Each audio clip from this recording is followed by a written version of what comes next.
Hello my dear friends, welcome back to my channel. My dear friends, आज हम discussion करबा plus two first year MIL रो compulsory arts science एवं संग माने कॉमर्स जो कंपलसरी तुम अच्छी एमआईएल सरसुपद चैप्टर तुम 1 आम डिस्कसन करबा। तार डिस्कसन करिया कौन एमसीक्यू। ओके सांग मैंने भलसे बुक टी पढ़ी नियो। मु तुम कहीदे सांग मैंने बुक टी भलसे पढ़ी नहीं पूर्व क्लास रे जमीक आम इंग्लीश संपूर्ण रूप बुक 1 और बुक 2 आम डिस्कसन कर सारे एसर नो। बर्तमान मु सबू विषय तुमको एमसीक्यू प्रोवाइड करने जाऊँगी। सांग मैंने गोटे कथा मन रख, तुम बुक रे पाखापाखि 30 कि 25+ एमसीक्यू देछि, किंतु तुमको मुझे चैप्टर 60+ एमसीक्यू प्रोवाइड करी एवं तुमको पीडीएफ मिल जाए मोर टेलीग्राम ग्रुप और व्हाट्सएप ग्रुप रे। ओके, मु लिंक पीडीएफ देदेवी डिस्क्रिप्शन बॉक्स रे। ओके, चलतु डिस्कसन करिया, समय नष्ट करबानी। टिके डिस्कसन पूर्व कही रखुची जमीक कि सांग जाने विषयर ना हो सरसुपदर और विषय लेखक होती गोपीनाथ महांती। टिके लेखक विषय जान रखा जमीक कि 1914 मसीह गोपीनाथ महांती जन्मग्रहण करते, मृत्युवरण केवे होता 1991 एवं सांग माने प्रथम ज्ञानपीठ पुरस्कार विजेता होती किए से गोपीनाथ महांती। प्रथम ज्ञानपीठ पुरस्कार विजेता किए से गोपीनाथ महांती। तांकर बहुत गुड़े विषय अच्छी कहीपर आमर से जन्मग्रहण कौट करते कटक आम कहीपर नागबाली ठारे। नागबाली गोटे जगार ना, कटक जिलार नागबाली गोटे जगार ना, गोटे अंचल से जन्मग्रहण करते।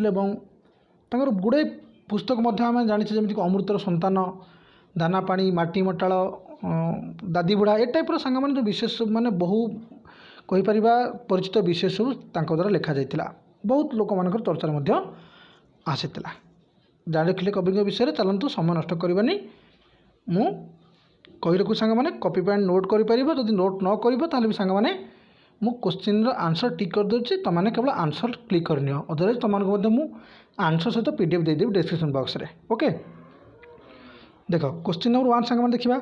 धर्मद्वार घाटी रे उत्तर को क्यों गाँ अवस्थित। विषयटी भलसे पढ़ी तो जापर जमीक शुक्रजानी, टिकरेजानी माने सागतुल जो कहानीटी तुम सांगे बहुत बढ़िया मजा लगी। तो भलसे मन पकईकि आंसर निजे कमेंट सेक्शन लिख कि गोटे पेज लिखिकी गोटे कॉपी पेज लिखिकी मत व्हाट्सएप ग्रुप और टेलीग्राम ग्रुप पठे पार।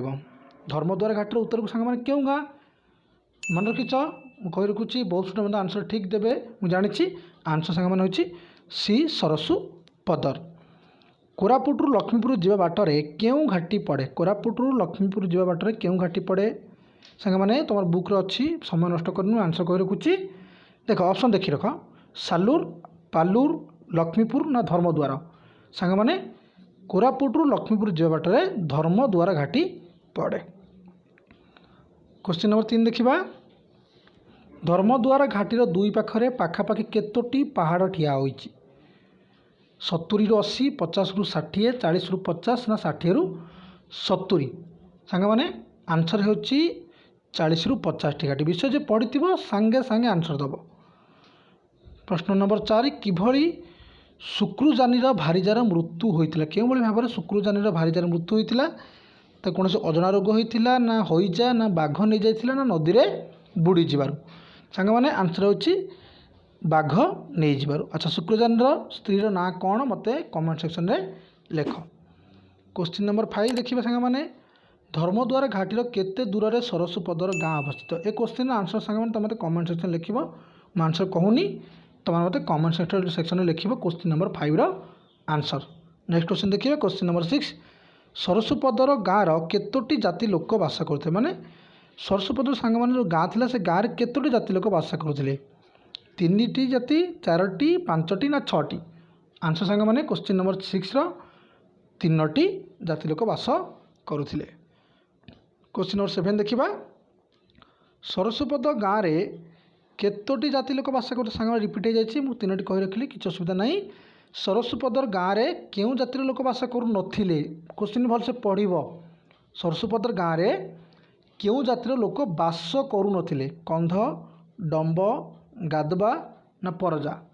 सांग मैंने भलसे मन पका 3टी जाति लोक बास करते कहुई। क्यों जाति बास करू नथिले। जब तुम आंसर लिखिपर कंध कंध जाति सेठी नथिले डंब थिले गाधुआ थिले परजा मध्य थिले।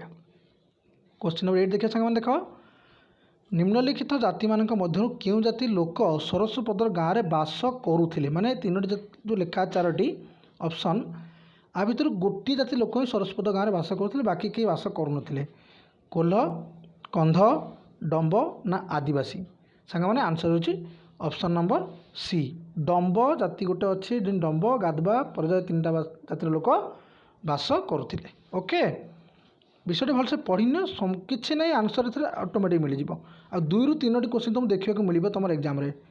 ओके क्वेश्चन नंबर 9 देखिए सरसुपद ग्राम में केते घर लोक बास करुले सरसुपद ग्राम में केते घर लोक माने केतोटी घर लोक थे कहीपर केतोटी परिवार लोक बास करुले। प्रश्न नंबर 9 सांग आंसर 20 4 20 5 20 2 ना 20 3 सांग मैंने आंसर होची ऑप्शन सी 20 2।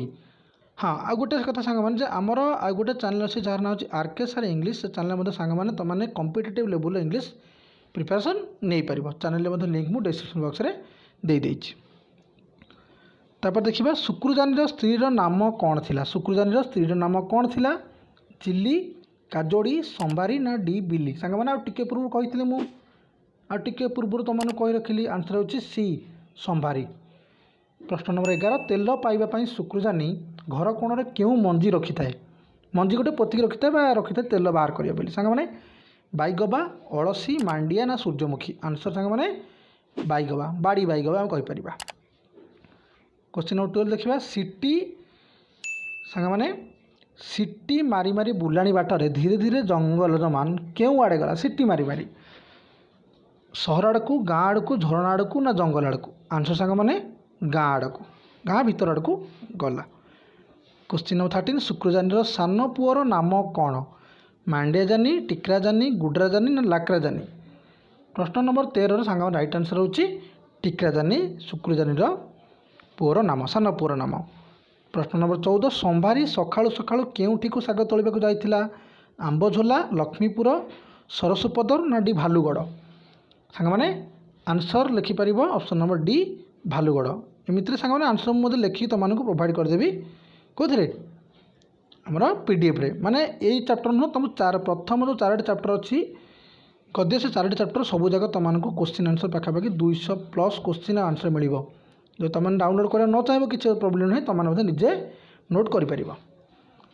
क्वेश्चन नंबर 15 सांग मैंने संबारी को किए नहीं गला बाघ भालू हाथी ना सिंह आंसर सांग मैंने बाघ नहीं जाइथिला संबारी होची किए से सांग मैंने हाँ बढ़िया तो वेरी गुड। शुक्रुजानी कौन पिका कर टाणे कौन पिका माने सांग मैंने गोटे एक प्रकार धूआं टाइप्र जिनस जहाँ धूआं लगे टाणती ताको पिका कह जाए तो धूआं पत्र बीड़ी नड़िया पत्र ना गंजेई सांग मैंने आंसर होची ए धूआं पत्र। प्रश्न नंबर 17 तलरा तलरी तलरा और तलरी शब्दर अर्थ कौन तलरा और तलरी शब्द अर्थ सांग मैंने कौन मुंड पखिया ना पगड़ी छता ना पिठी पखिया ना मुंडर छता सांग मैंने आंसर लिखिपर ताकि पिठी पखिया और मुंडर छता ऑप्शन डी। प्रश्न नंबर 18 शुक्रुजानी को कौन भल लगे फुलर बास्ना जल ग्रहण मठुआ धुआं ना केउटी नुह प्रश्न नंबर 18 सांग मैंने ऑप्शन नंबर सी होची राइट आंसर मठुआ धुआं ताको भल लगे तो पसंदर कथा सांग मैंने विषय पढ़ी जापर भल से कहानी। ओके सबुरी कर्ता गोटे लेखाएं भूत बा डुमा बोली किए विश्वास करे सबुरी कर्ता गोटे लेखाएं भूत बा डुमा भूत को डुमा बोली कहुए तो सांग मैंने किए विश्वास करे मांडिया जानी लाकरा जानी टिकरा जानी ना शुक्रा जानी प्रश्न नंबर 19 राइट आंसर सांग मैंने ऑप्शन नंबर डी शुक्रा जानी। देखिबा प्रश्न नंबर 20 सरसुपदर पहाड़ी नदी में पानी किपरि डेई डेई चले सरसुपदर पहाड़ी नदी में पानी किपरि डेई डेई चले कल कल करी झरणा परी कब कब करी ना केउटी नुहे आंसर सांग मैंने ऑप्शन नंबर सी कब कब करी। ओके क्वेश्चन नंबर 21 देखिबा पहाड़ तलर क्यों जमी रे धान हुए उर्वर भूमि टांगरा भूमि खालुआ जमी ना सन्त सन्तिया जमी प्रश्न नंबर 21 सांग मैंने ऑप्शन नंबर डी होची राइट आंसर सन्त सन्तिया जमी। प्रश्न नंबर 22 जड़े जमान दरमा केते 8 टंका 10 टंका 6 टंका ना 15 टंका ऑप्शन नंबर सांग मैंने ए होची राइट आंसर 8 टंका। विषय जे पढ़ी टोटाल सब क्वेश्चन 30 आउट ऑफ 30 रखिपर। प्रश्न नंबर 23 शुक्रदानी और आउ किए मिसी सान पहाड़ को चाष भूमि करते। शुक्रदानी और आउ किए मिसी सान पहाड़ को परिश्रम बड़े से चाष जमी परिणत कर लोबो टिक्रादानी गुड्रादानी एंड लाक्रादानी। प्रश्न नंबर 23 सांग मैंने राइट आंसर होची मु कहि रखुची लोबो एवं शुक्रदानी। शुक्रदानी लोबो मिसी करथिले। प्रश्न सांग रिपीट हो जाए 23 किंतु क्वेश्चन अलग अच्छे तथा मुझे कहि रखुची मनीष मरीगले केउठारे ता ना खंडे गोजिया पत्थर पोता हुए बोली शुक्रदानी भावी। बरगछ मूले तले ताल गछ तले आंब गछ तले ना नड़िया गछ तले। सांग मैंने प्रश्न ऑप्शन 23 राइट आंसर होची सी आंब गछ तले। प्रश्न नंबर 24 देखा शुक्रदानी पहाड़ लंडा कला बेले एका बेले केते घंटा कुराड़ी ओह्लाए ना माने एका थरके हाणुथिबो केते समय पर्यंत 5-6 घंटा 5-7 घंटा 4-6 घंटा ना 5-10 घंटा। प्रश्न नंबर 24 सांग मैंने राइट आंसर ऑप्शन नंबर ए 5-6 घंटा पर्यंत सेमती लगातार काठ हाणे। प्रश्न नंबर 25 देखा शुक्रदानी हाकिम मान बोझ को नहीं केउठारे पहुँचाए आंबझोला काकिरगुमा बंगला सरसुपद ना डी कदम झोला। सांग मैंने 25 number right answer option number B Kakirigumma बंगला। प्रश्न नंबर 26 गाँ तुठरे जिली केउ साग धोला कोशिड़ा पालंग लेउटिया ना गुर्दी। ऑप्शन नंबर डी हूँ राइट आंसर सांग मैंने गुर्दी। प्रश्न नंबर 27 देखा शुक्रदानी बड़ झीर नाम कौन जिली काजोड़ी संभारी ना बिल्ली। शुक्रदानी बड़ झीर नाम सांग मैंने प्रश्न number 27 right answer option number A जिली। प्रश्न नंबर 28 शुक्रदानी केउ गाँव लोक थिला आंबझोला काकेरीगुमा सरसुपदर ना डी कदम झोला। सांग मैंने शुक्रदानी केउ गाँव लोक थिला option number C right answer Sarasupadar. प्रश्न नंबर 29 जोणा जोणा शब्दर अर्थ कौन कांदुल धुआपत्र लंका मरीच ना मक्का। ऑप्शन नंबर 29 सांग मैंने राइट आंसर है क्वेश्चन नंबर 29 राइट आंसर है ऑप्शन नंबर डी मक्का।